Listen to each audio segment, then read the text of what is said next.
Mirëmëngjes, dashur miq të rubrikës tonë.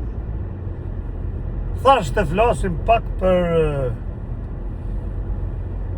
artin në Shqipërisë, për artistët, për mësuesit tonë dashur, për inxhinier, me një fjalë për intelektual të Shqipërisë, ku shumë prej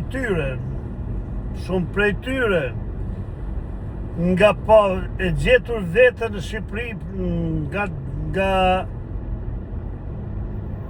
rëmujat, nga intrigat që ndodhin në Shqipëri, po marrin rrugat e botës, edhe po gjajnë vetën botë, po gjajnë vetën jashtë vendit.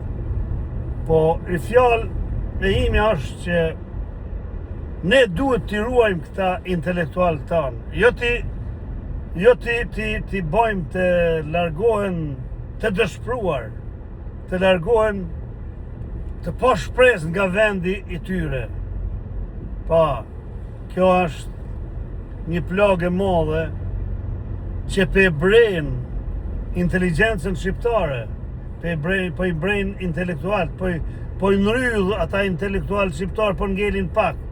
Ata që po ngelin po shkojnë pas pushtetit, pas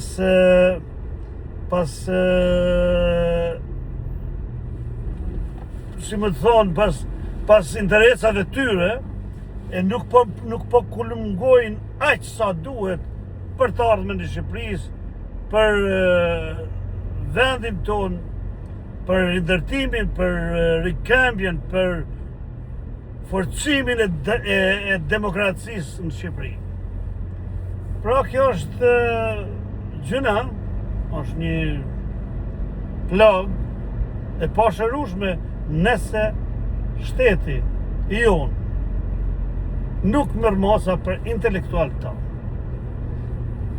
Edhe nëse ka njerëz tepër të shkolluar, më shumë se sa limite që ata nuk janë shumë kur. Ata nuk janë shumë.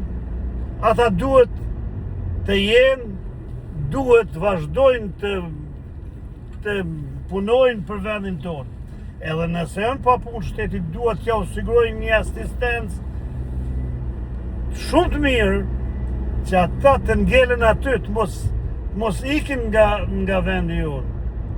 Të ngelen inteligjenca në Shqipëri, pa inteligjencë, pa intelektual nuk ndërtohet Shqipëria. Pa njerëz mençur, pa njerëz shkolluar nuk ndërtohet Shqipëria.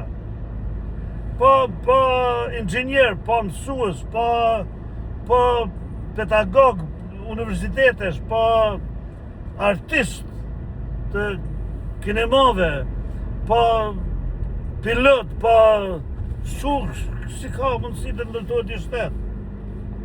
Të gjithë po ikin. Ju lutem të gjithëve, ju lutem gjithë intelektualëve shqiptarë, stopojnë.